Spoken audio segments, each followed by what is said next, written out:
Hey there, quick reminder. We're working on an episode all about pesky laundry stains and how to actually get them out.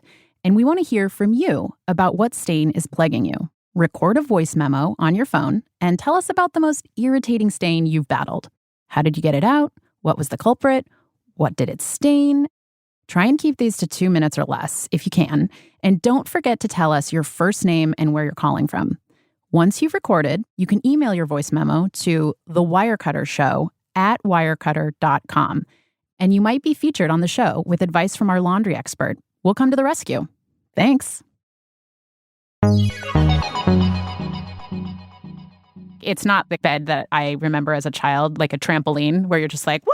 Yeah. Oh my gosh, I never thought about that. Yeah. You used to get height. Yeah. I've seen my kids try to jump on my bed and they are not getting any height. Mm-mm. No, it's really not impressive. Pretty dismal. I'm Christine Cyr-Clisette. I'm Caira Blackwell. I'm Rosie Guerin, and you're listening to The Wirecutter Show. This episode is called Love Your Mattress. Rosie, you may not be aware of this, but... Why wouldn't I be aware of this? I know exactly what you're going to say. All right, so you're aware that next week is President's Day. Obviously. It's next Monday. I've been counting down for months. Which celebrates our past presidents' birthdays. But it also happens to coincide with Wirecutter's annual Sleep Week, where we cover things you sleep on, but just also how to get better sleep, which I think we can all agree is a very, very important thing. It also happens to be a time of year that a lot of bedding companies have sales and deals. If you are thinking about upgrading something on your bed, it is a good time to kind of be looking out for things you might want and if you want to get a good deal. The twins are doing a unit on hibernation at school right now. Oh. So I think this is the time of year where we're hunkered down, we're in our beds, it's cold, we're not yet thinking about spring. Do you like your bed? Do you feel like you're comfortable sleeping? I love my bed, love my mattress, sprang for something that I hoped would last, and we've had it several years. Well, I thought this would be a great opportunity to talk with Caira, our co-host, Caira Blackwell. Wow, she sounds amazing. Who is this person? Absolutely brilliant. She's incredible. She's a mattress expert. I love that we're getting all this in writing. I know. I should be careful here. Well, Caira, you've been testing mattresses for a couple of years for Wirecutter, right? So we figured this would be a good opportunity to chat with you, not only about if you're in the market for a new mattress, we're going to talk about that a little later in the episode, but what people can do for their mattress right now if they don't feel like buying a new bed, how to make your mattress more comfortable. I mean, mattresses are incredibly important, but also incredibly personal. Yep. There's just like no best mattress for everyone. Yeah. I mean, my goal is not to find the best mattress of all time because that just doesn't exist, point blank. My goal is to try a bunch and also to get a lot of other people with different body sizes and preferences to test them too. And then I just collect all of that feedback and sort of synthesize it so that you can find the best mattress for you. I mean, we spend, like a third of our lives in bed? Yeah. So you really want to get a mattress that works for you. This is really a good opportunity to put you in the hot seat and ask you all these questions. Like, I feel like it's the question that most people ask you, but how do you do it? How have you tested mattresses? Yeah. I've been testing mattresses for about 2.5 years now, and it requires a lot of spreadsheets, as I'm sure every Wirecutter tester will tell you. And also it requires a lot of logistics. There's nothing more nightmarish than trying to get 12 queen-size mattresses into an office. And then from there, I narrow that down, and then I try to get one queen-size mattress into my apartment where I test it at home. And not just like any apartment, but a New York City apartment. So that has its own set of challenges. Like, are you in a walk-up? Well, I used to be. I actually moved in part because of this job. I used to live on the 4th floor, no elevator. Oh. And I would be getting new mattresses like every month or so, which was it was a bad situation. So I don't even think I know this. You will test a large number in the testing space in Long Island City, and then that's where kind of the spreadsheeting begins. Yeah, I probably will go through dozens of options through my spreadsheets, and then I'll reach out to companies, and I have a certain criteria that each mattress needs to meet before I can even start to think about bringing them into the office. So I try to narrow it down to about 12 or less, and then I will call them into the office. I set them up. We cover the mattresses so people don't actually know what brands they are. And then I make a survey, and then people will come in and test the mattresses and fill out the surveys, and it's all ranked, basically. It's fun. Yeah, and then when we finally get our finalists narrowed down, which is usually somewhere between 2 and 3 mattresses, I will actually have those mattresses sent to my home. When I test them at home, I sleep on them for a minimum of 7 nights. And what I'm really looking for there is defects or things that you just can't tell when you're only testing them for 10 minutes at a time, like you would at a mattress store. So, for example, I tested a really cheap mattress that cost about $200 at the time. It's a bed in a box, and I had it sent to my apartment. I dragged it up 4 flights of stairs, and then I opened it up, and the mattress did not inflate all the way. It was awful. Yeah. So basically, the mattress was arched in the middle upwards, and I had to sleep on that for 7 days straight, which is terrible. But it's good testing notes because then I know what's the process for getting a defective mattress and how easy is it to return it, get your money back. So all of that is valuable. How many mattresses have you tested at this point? Well, I've lost count, but it has to be nearly 100 at this point. What's the wildest, weirdest testing story you have? I haven't actually owned my own mattress the entire time I've been testing at Wirecutter. So. That's what. Wait. So it's just like a rotation of mattresses coming through your apartment. Yeah, I don't own my own mattress. So I'm currently testing a mattress. I've been testing it for 6 months, and this is the longest I've had the same mattress since I started writing for sleep on Wirecutter. Okay, but you gotta back up a minute. Before we feel too bad for you, tell us about the mattress you're testing right now. Yeah, so I think right now the wildest thing that I've ever tested for Wirecutter is this current mattress, and it costs about $75,000, but that's for everything. The mattress, the topper, the box spring, and the connecting headboard. So it's the entire bed. Oh my gosh. Wait, what's the brand? It's a Hastings? And it's a Hastings mattress. Hastings is how you say it. Hastings. Yes. So a Hastings mattress, the star ingredient is horsehair, but the entire mattress is made of natural materials. So it's got cotton, it's got flax, it's got wool, but the horsehair is the star of the show. It's all handmade. I'm currently Googling what can I buy for $70,000. It's definitely a down payment on a house in certain parts of the country. It is. Yeah, but this is kind of like the bed of celebrities, right? Martha Stewart loves her Hastings mattress. Yes. Drake famously also has it. It's an investment for sure, but they do claim that the mattress is supposed to last you an entire life and even more. Is it worth $70,000? Do you feel like... What do you use? $75,000. Get it right, Christine. That extra 5 will put you over the edge. Yeah, this is the area I don't think I actually have the authority to tell you if it's worth it. I mean, what I will say is that it's the best mattress that I've ever slept on, but I am by no means telling you to go out and spend a year's salary and some change on a mattress. I mean, if you have the money, go for it. Yeah, but... I mean, we're not going to hold you back. But I mean, at Wirecutter, we do this sometimes, right? We test very high-end items and very low-end items just to kind of have a comparison point when we're testing other things. And like 95% of the time, we're going to go with something in the middle. Very rarely are we going to recommend something so high-end. Yeah. But it's really helpful for the journalism to just be able to have those reference points. You know, it gives us a chance to say, try a $75,000 mattress. We do it for the journalism. It's for science. I think the biggest takeaway is that I have to keep playing my scratchers because I really want a $75,000 mattress. If you have $70K to burn, go ahead, do it. I don't think you'll regret that decision. Okay, well, thankfully, the overall takeaway of this episode is not that you need to go out and spend $75,000 on a mattress. Just stepping back a minute, a bad mattress or an uncomfortable bed can really screw up your sleep. You can just wake up not feeling great. It's a fundamentally kind of part of sleep hygiene. It's important. We spend a ton of our lives sleeping. Yeah, a third. Let's dig into this a little bit. After the break, we're going to talk about how to make a bed more comfortable that you already have. So listeners who are not wanting to buy a new mattress, we've got lots of tips for you. And then we're going to talk a little bit about your real insider tips at this point about how to shop for a mattress. Love it. All right.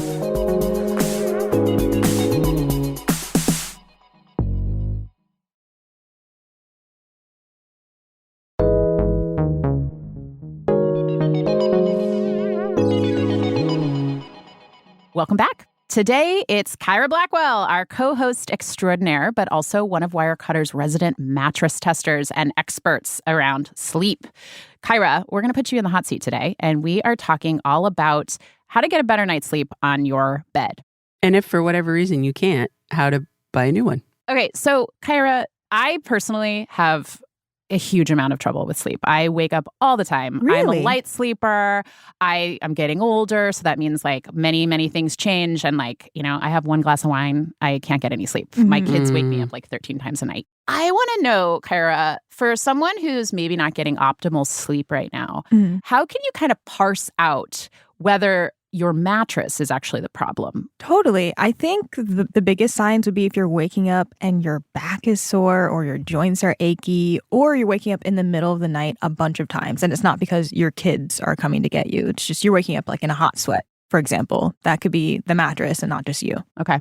If you're waking up achy or sore, though, Caira, does that always mean it's time to throw out your mattress? Because I have had some soreness, specifically in my shoulders, my kind of C-spine area. So I'm wondering if it could be my mattress. Yeah, not always. It's not always your mattress. And I know that you're a stomach sleeper, so you're being achy on your neck doesn't really surprise me, but that could also tell me that it might just be your pillow, which is the first thing you probably should look at is your pillows. Why is that? Because a pillow can really make or break your mattress experience. If you're not being propped up in the right areas, depending on how you sleep, it could cause things like achy joints, a sore neck, a sore shoulder, sore hips. All right. So that's super helpful. If you are having trouble on your mattress, you might want to just go out and get a different set of pillows, which is a much lower cost than buying a mattress. So much cheaper. Lower barrier to entry. We also have guides on Wirecutter about pillows, and I think we'll probably do a pillow episode at some point on the show. But for now, we're going to focus on whether or not the mattress is the issue. Right. So, Caira, how do you know if you can salvage your mattress? If you're feeling uncomfortable and you've ruled out the pillow situation, how do you know if you can bring the mattress back to a place that you would feel comfortable on it? If you feel like your mattress is too firm, like you're waking up and maybe your shoulders or your hips are really achy, that might just mean that your mattress isn't plush enough to let those heavier parts of your body really sink in and let your spine be aligned. So for that, I would just get a topper. There are all different kinds too. You can get a memory foam, down alternative, or latex. And this really will depend on how you like to sleep and what your preference is for the feel. But any of these could make your mattress cushier. Can you just run through quickly what you might expect each of these types of toppers to feel like? Yeah, totally. So memory foam kind of sucks you in. If you've ever sat on a Tempur-Pedic mattress, that is a classic memory foam feel. And then down is more, it's lighter, it's fluffier. If you've ever had like a down comforter or even down pillows, you kind of know what that feels like. It's fluffy and it's airy, but it's definitely not as supportive. And then down alternative feels pretty much exactly like down. It just doesn't have natural materials in it. And then latex is another foam alternative. It feels like memory foam, but it doesn't necessarily suck you in. It's more bouncier and it's lighter and also kind of airier. Okay, great. What about if a mattress is too soft? Yeah, that one's harder. It's really hard to go from soft to firm. So in that case, you probably just need to get a new mattress. Oh, okay. All right. What about dense or indents? Because that sometimes happens in mattresses. Yeah, that one is another unfixable issue. If it gets to that point, you can't really, you can't unfold the paper or whatever. I don't know what this saying is, but you just can't undo it. So you're also going to have to get a new mattress. Okay. But if you order from some places, check the warranty first before you go out and buy a new one, because some mattress companies do cover that. So in general, though, how long should your mattress last? Because when I knew we were going to do this episode, I was thinking about when I got my mattress. I don't think there's any issue. Still feels very solid and intact, but I was thinking about how long I've had it. It's been a while. I would say it depends on what kind of mattress you're getting. Roughly, I would expect most mattresses to last between 7 and 10 years, though.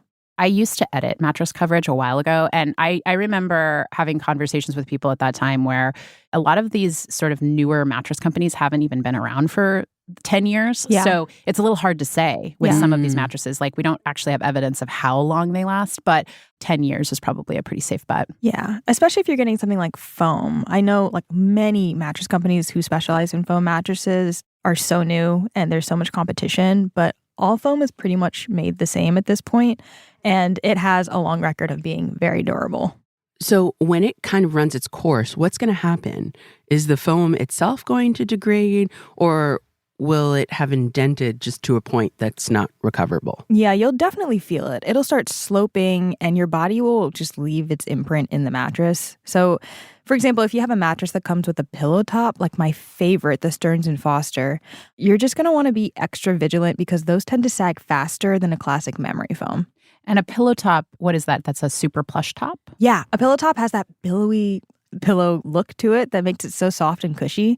So the mattresses are built really well, but if you're just not rotating it like you should be, or you're not sleeping on it evenly, then it will start to form a depression sooner. A hack that a physical therapist once told me about that issue with the top getting soft is that she tends to buy firmer mattresses and just buys toppers every few years. Yeah. So that is also a strategy, like if you're really trying to buy a bed that you can use for years and years and years, but it does require a little bit more mental effort to find a topper you like. Yeah, that's true. So Caira, even if you've had a mattress for a long time, like let's say it's over 10 years, I've heard of people having a mattress for 20 or 25 years. If you're still sleeping comfortably on that mattress, you can just keep it, right? There's not a reason you should be getting a new mattress. Totally. If it ain't broke, don't fix it. So sleep hygiene 101 when it comes to mattresses. If you're waking up achy, you're waking up sore, you're waking up with pain, could be your mattress, could also be your pillow. If you're finding your mattress is too hard, consider a mattress topper. If it's too soft, it's harder to problem solve. In that case, you might want to explore getting a new mattress. And that's what we're going to talk about more after the break. That's right. We're also going to talk about what you kind of need to spend to get a decent mattress. And we're going to walk through the different types because there's a lot of different options out there. We'll be right back.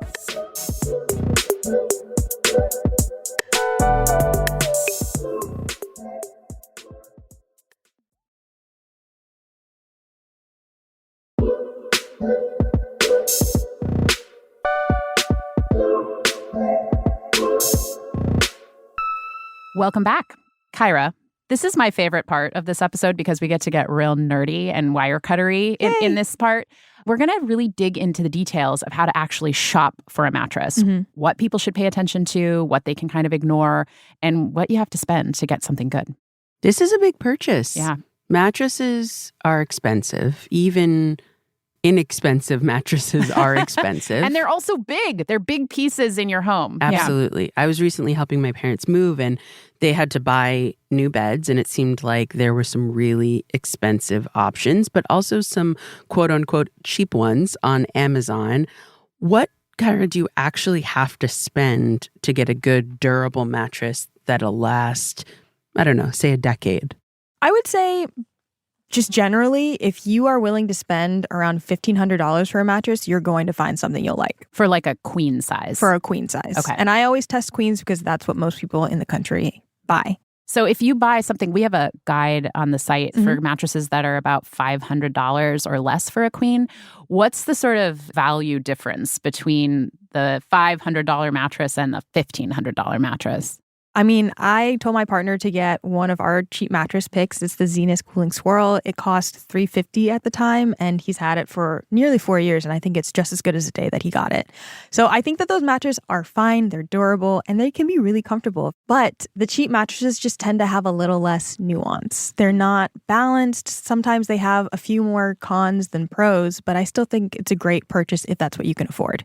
So a cheaper mattress might not have all the bells and whistles, but it'll do what you need it to do. Yeah. It's like a good tuna melt. You love a good tuna melt, and they don't cost that much. But at the end of the day, it's not going to be like, I don't know, an amazing Italian sub with like 1 million ingredients on it and 10 different sauces. And balanced properly. That's right. So we're timing this episode, obviously, around President's Day week. There are a lot of sales on things like mattresses. Should you ever pay full price for a mattress? You should never pay full price for anything. That's the answer that I wanted to hear. Always haggle, always get a deal. But I would say definitely shop around during President's Day weekend because you will be getting good deals. There are other times of year when sales happen, though, right? Yeah, Memorial Day is a good one. And Black Friday now is great for mattresses, especially if you're going like the online route. Okay, Caira, so I want to talk next about where people should think about shopping for a mattress. Right now, there are so many choices. There's been this proliferation over the last 10 to 15 years of direct-to-consumer brands. And these are kind of the brands you see advertised on Instagram, or, you get little flyers in the mail. And I think one of the most popular for a while was Casper, but now there's a ton more. Mm-hmm. So you can buy a bed in a box, basically. They ship it to your home and you unpack it. And then you can, of course, go the old school route and go to something like a Mattress Firm and try stuff out in person.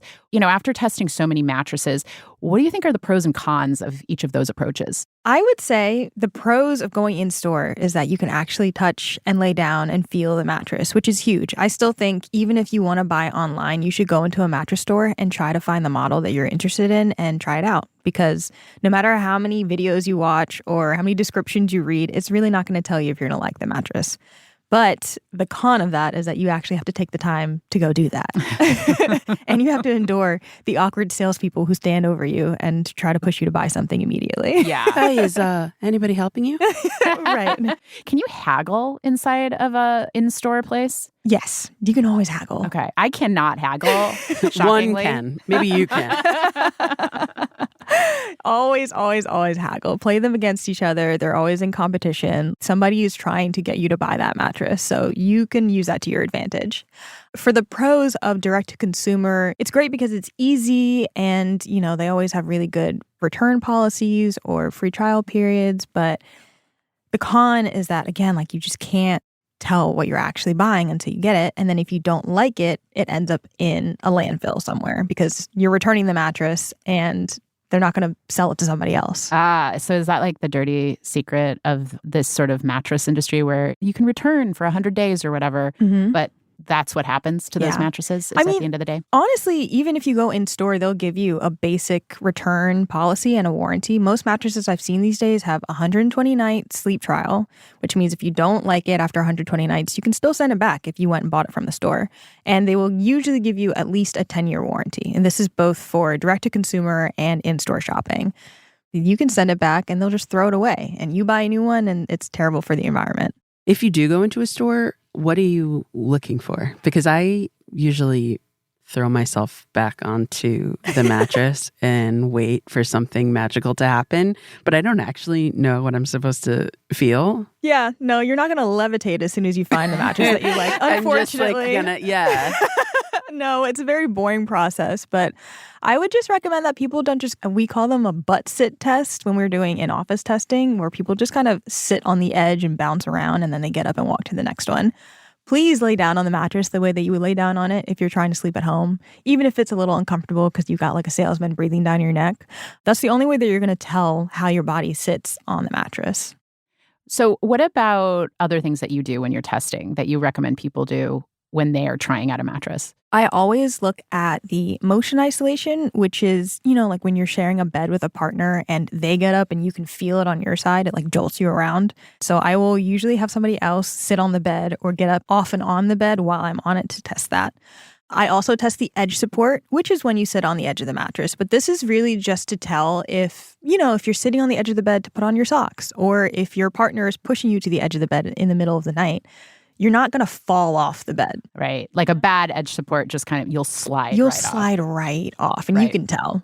I lay down on my back, on my stomach, and on both of my sides. And for me, I'm trying to tell if my spine feels aligned in my side sleeping position, because that's the position that I sleep in. And that just means that you feel like your body is straight. Instead of, if a mattress is too firm for me, my hip feels like it's up in the air and my shoulders feel like they're pressed up against the mattress. Or if it's too soft, then I feel like my lower body is just sinking too deep and I'm slanted. Right.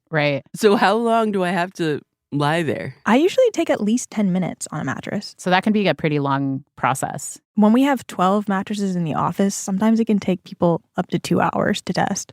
And I've had one person who actually fell asleep on one, which is so cute. That's just napping on the job. Yeah, that was his favorite.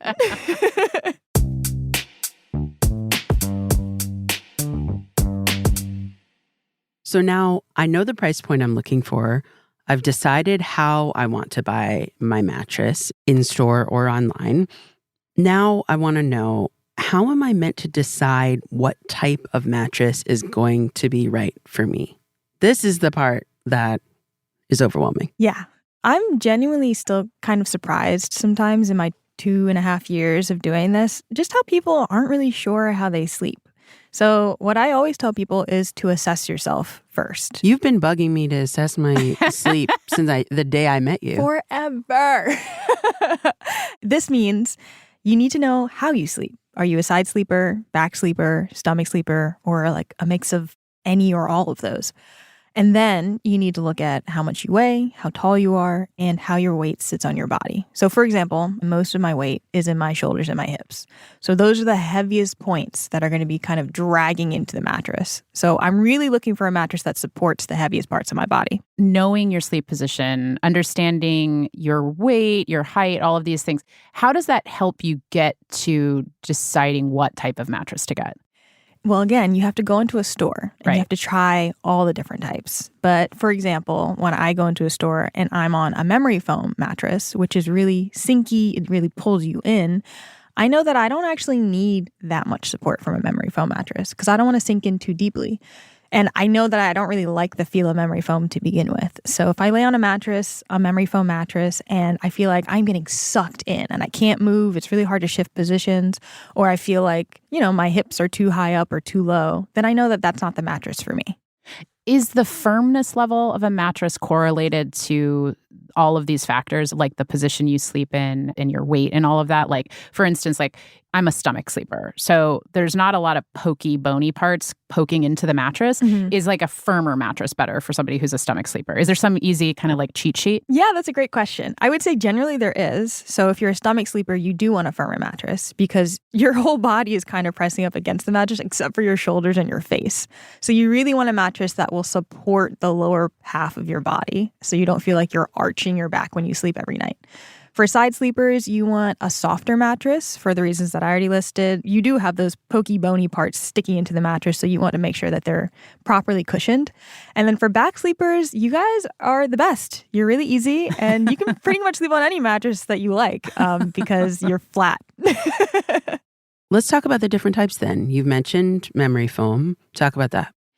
Memory foam is polyurethane foam, and this is the same material, again, that they use in car seats, airplane seats, and some pillows. The entire mattress will only be made of foam. There will be nothing else. And they really feel like a slow, sinky feeling. I kind of feel like I'm laying on quicksand when I lay in one. Yeah, they're not my favorite. Yeah, but they really cradle and conform to your body, which people really like. Yeah, I think some people like that kind of like you're being hugged by your mattress and you're not going to move that much, right? Yeah. That's kind of a big plus of them. Huge plus. It's a very distinct feeling and people really like it. And some mattresses that we recommend that are all foam are the Sattva Lumen Leaf, the Lisa Original, and the Novaform Comfort Grand from Costco is also great. So those might be for back sleepers. Totally. Maybe side sleepers as well. I actually think that it's more for stomach sleepers than side sleepers. Interesting. Yeah, because it's pretty firm. So you're going to feel supported and held up very well on a memory foam mattress. So talk about hybrid then. So a hybrid has a mix of foam and springs, those coily bits that make the mattress bouncier. And the hybrid is kind of just the best of both worlds. So maybe you don't want to feel like you're sinking all the way into the mattress, and maybe you want it to be a little bit easier to shift positions in the middle of the night, like if you sleep on your stomach and your side. Hybrids are also good because they are the happy medium for people who might be sharing a mattress with somebody and you might be on opposite ends of what you like in a mattress, and this will be a good compromise. They tend to cost a little bit more than an all-foam mattress because the springs cost more to construct. And so these mattresses are kind of like a Frankenstein, right? It's like the old school inner springs on the bottom and then the layer of foam on the top, right? You're getting a little bit of bounce, but also a little bit of that foamy sink. Yeah, a little bit of that contouring. Right. Some of the brands that we recommend are the Lisa Sapira Hybrid and the Wink Bed, which I think you have, right? I do. I have that mattress. I like it. I need a topper, honestly. But I do like the mattress. I think it just needs to be a little softer for me. Talk about innerspring a little bit. I think of those as like old school. Totally. Innerspring, honestly, is a dying breed. Most mattresses that I've recommended or even tested are not really classic innersprings. Like people think of innersprings as their grandma's mattress that was still flippable. And it's definitely not that. But I would say what qualifies an innerspring is a bed that really focuses on the spring system, not the foam. But they will still have foam on them. So for example, the Stearns & Foster is the mattress that I have loved over the years. Every time I'm in between testing, I will have the Stearns & Foster sent to my house so I can sleep on it. And these inner spring mattresses, are they bouncier than a hybrid mattress? They can be. Honestly, sometimes a hybrid and an inner spring is just really interchangeable. I think the wink bed, like the one that you're sleeping on, they call it an inner spring. Right. So it can be bouncier. Sometimes they can mute the bounciness with more foam, but it is going to be springier than your all foam mattress. And I will say, I don't feel like it's super springy. Yeah. Like, it's not the bed that I remember as a child, like a trampoline where you're just like, woo! Yeah. It's, oh my gosh, I never thought about that. Yeah. You used to get height. Yeah, you used to get a lot of height. And I've seen my kids try to jump on my bed and they are not getting impressive. any height. No, it's really pretty dismal. Yeah, no. Because most inner springs now have the plush top, right? Which means that it's still got a lot of squishy foam on the top, but it's still got that really bouncy supportive system at the bottom. So when you were talking about the hybrid mattress, you said that can be a great compromise for sleep partners who have different sleep preferences. Maybe they sleep in different positions. Yeah. Is that the only compromise? Like, I guess what I'm asking is, how do you advise people who really have different sleep positions in a couple to buy a mattress? I'm going to sound like a broken record, but go to the mattress store together, always. And you're probably going to end up with a hybrid. I would say also, if one of you tends to run hot and the other tends to run cold, maybe do the Scandinavian sleep method, which is when you guys both have your own comforters. Oh, yeah. So you don't have to fight over the blanket. Right. There are some brands that do split kings, meaning that you could order a bed that has different density on each side. So one side could be softer and the other side could be harder. Yeah. But have you tested any of those? I haven't, because most people don't end up getting that. They are out there, and if you're interested, look into it. But in my experience, they're really expensive, and you could totally just get two twins and put them on the same bed frame, and it's the same thing. Or just put them in different rooms, which is what I sometimes would like to do.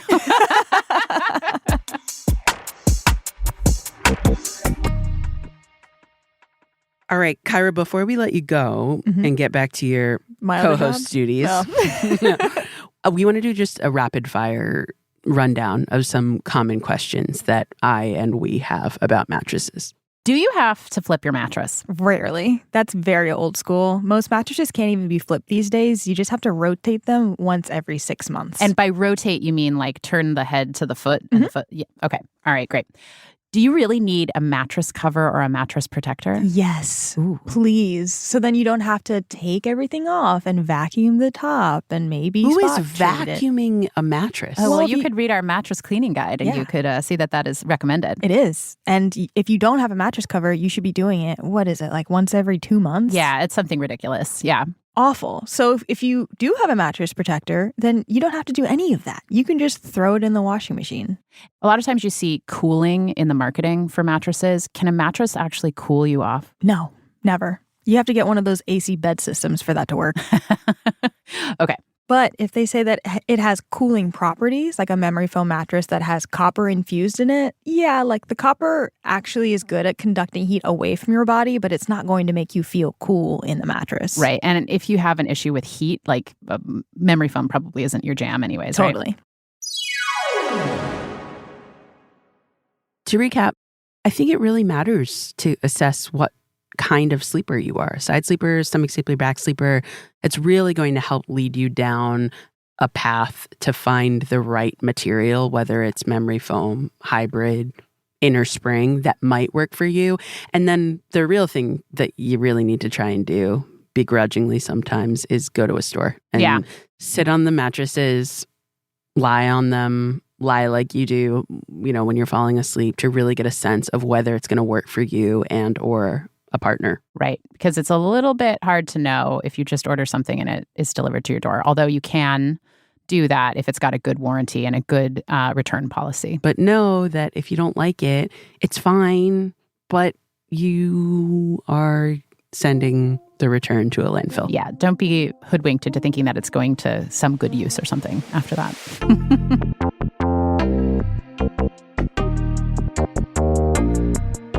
All right, Christine, what are you taking away from this? Well, now that Caira's out of the room. We can speak freely. Yeah, we can finally speak freely. I am not in the market to buy a new mattress right now, and I like my mattress, but I think it's time for me to get a topper. That's already something I was thinking about. So I'm going to kind of poke around and figure out what kind of topper I want to make my mattress a little softer. I am taking away from this that you probably don't need to pay full price for a mattress. Yeah. Like if you are a person who's in the market now or sometime soon, don't pay full price. Shop around on President's Day, shop around Memorial Day, shop around Black Friday, shop around. Haggle. Yeah, we're always flagging the best deals on our deals page too. So if you're looking for a mattress or topper, pillows, bedding, we've got a lot of stuff there right now, I think. Also, assess what kind of sleeper you are. Yeah. Having that knowledge, being armed with that, has actually helped me figure out a pillow that works for me, and it kind of helped me figure out my mattress. Yeah, I think that's great. And then finally, I think it's like scrape together $75,000 and get a Hastings. That's it for us this week. We are going to be back with a brand new episode next week, and Caira will be back in the hosting chair. If you want to find out more about Wirecutter's mattress coverage, if you want to check out the products, the brands, anything we recommended today, go to nytimes.com/wirecutter, or as ever, you can find a link in the show notes. Bye, Christine. Bye. The Wirecutter Show is executive produced by me, Rosie Guerin, and produced by Abigail Keel. Engineering support from Maddie Mazziello and Nick Pittman. Today's episode was mixed by Catherine Anderson. Original music by Dan Powell, Marian Lozano, Alicia Baitup, and Diane Wong. Wirecutter's deputy publisher and interim general manager is Cliff Levy. Ben Fruman is Wirecutter's editor-in-chief. I'm Caira Blackwell. I'm Christine Cyr-Clisette. And I'm Rosie Guerin. Thank you for listening.